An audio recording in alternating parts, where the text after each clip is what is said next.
Alright, y'all. Today... Let's try that again. Alright, y'all. Today is Friday, and if I had music license money, I'd play It's Friday by...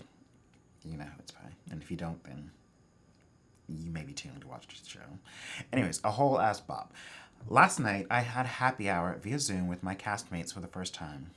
The beautiful thing about theater and film is the camaraderie. And last night, I needed the camaraderie, the debrief, because, well. So this week marks the full week of rehearsal for the Thelaramieproject with Proud Mary.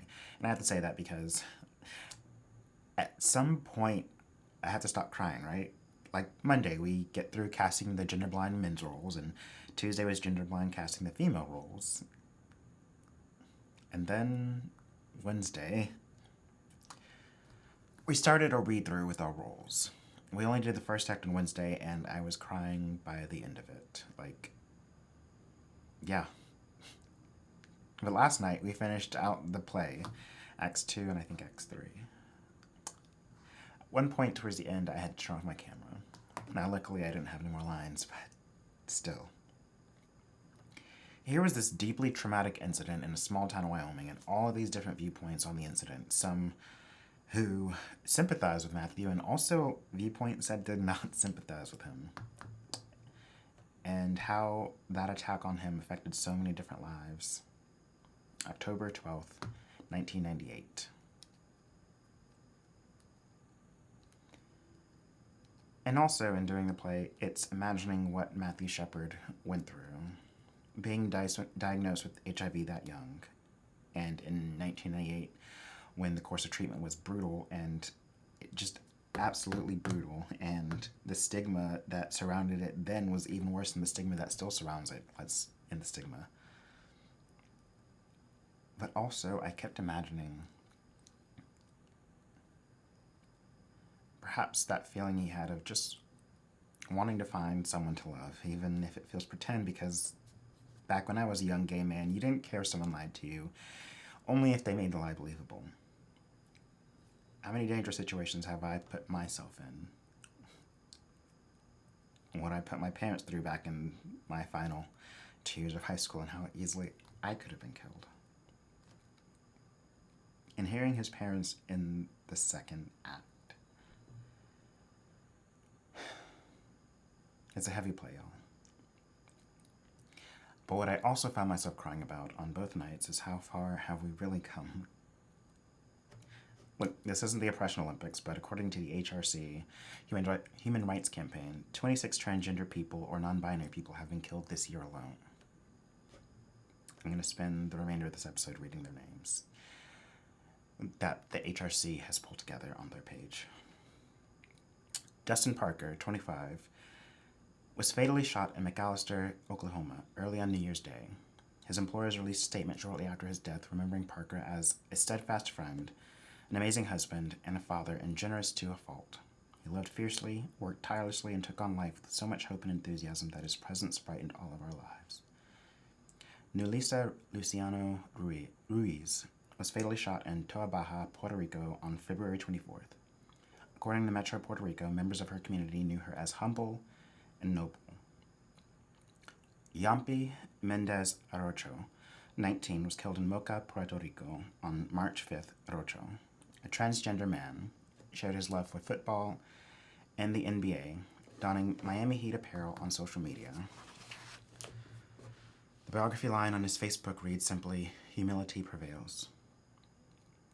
Monica Diamond, 34, a black transgender woman, was killed in Charlotte, North Carolina on March 18th. Diamond was active in the Charlotte LGBTQ and nightlife community and was the co-owner of an event promotion company.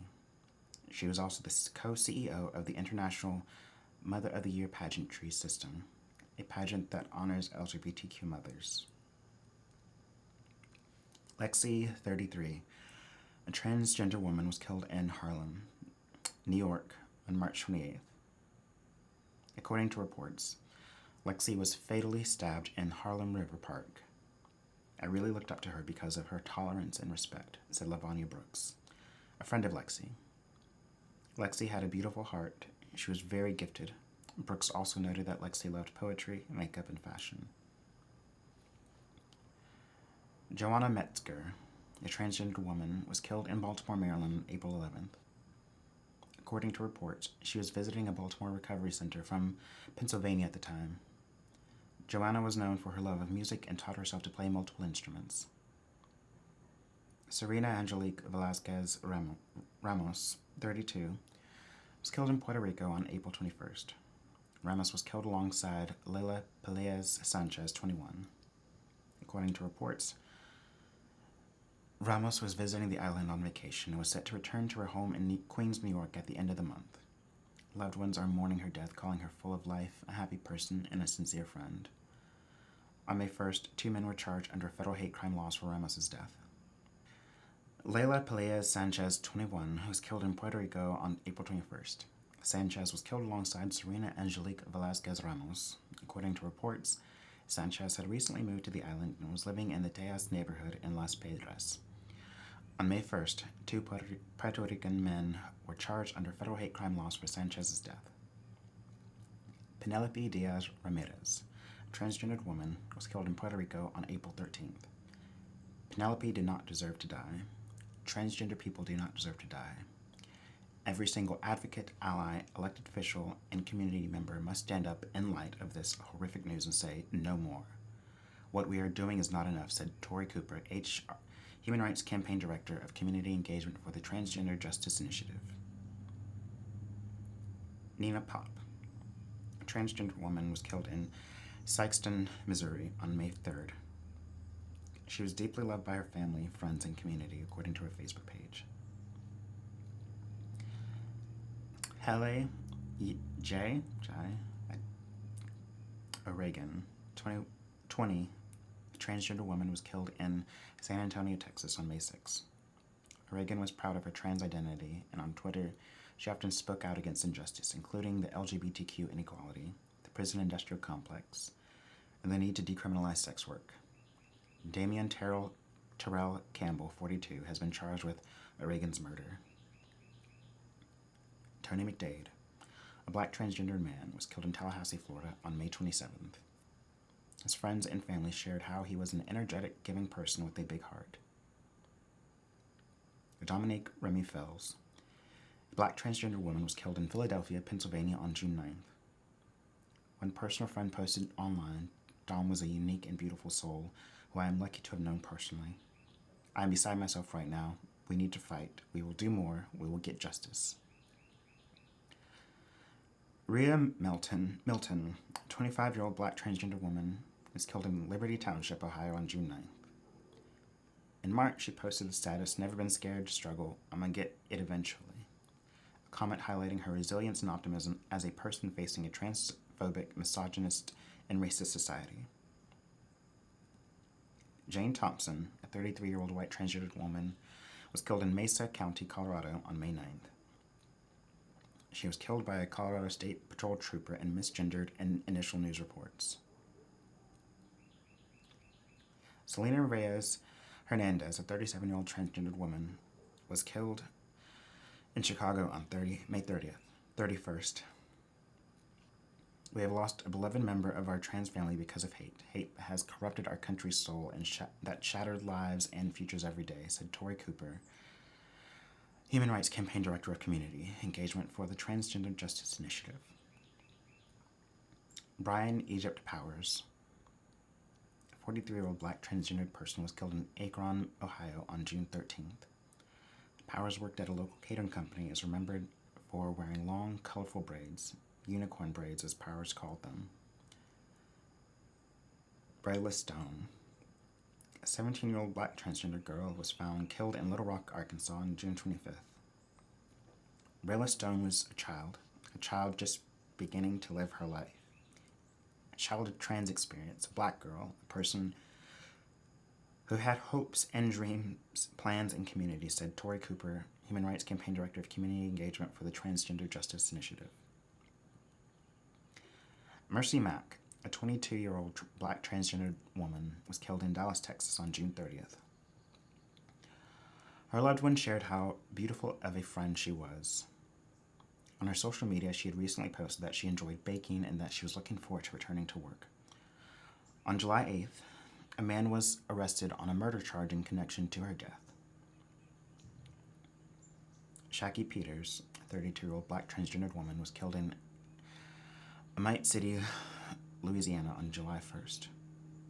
In just 4 days, we have seen the deaths of at least 3 transgender and gender nonconforming people, including Shaki Peters.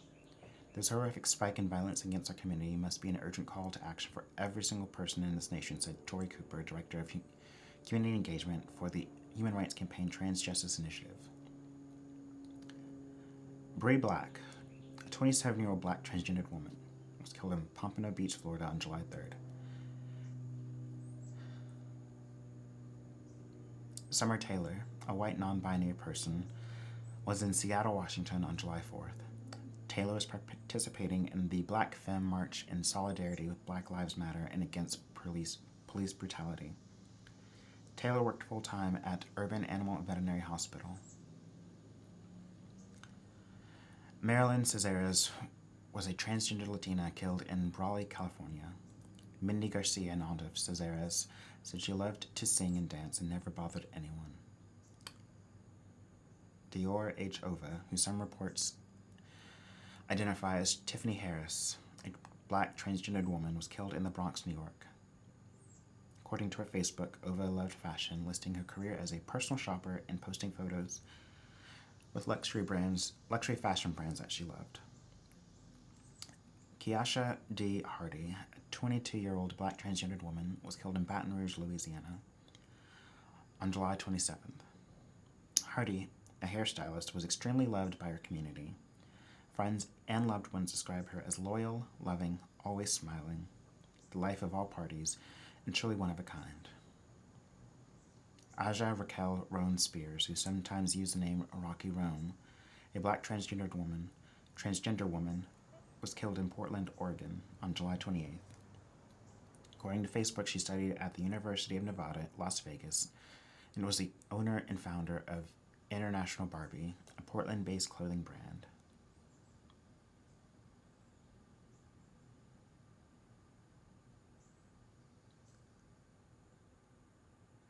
That's just the transgender people we know of that were killed this year.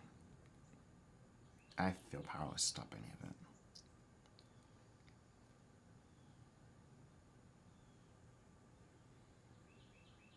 This isn't a big plug for a mass, but seeing as how our topic of art and activism is this week, this and the play that the Laramie Project that I'm doing is a meeting of two worlds about how art is political and it is activism and hoping to change people's minds. The Laramie Project is still affecting people, as evidenced in me the past couple of days. When Actors Express did a play about the Atlanta child murders, I felt the same feelings of putting myself in those shoes, of wondering why. And from increased attention from the play that Actors Express put on to the documentaries and the specials, they've reopened those cases. And art is political, art is activism. Sometimes my very existence is political. Not sometimes, every time I leave my house. I don't have a graceful way to end this episode except to say we've got to do better with each other. We've just got to do better.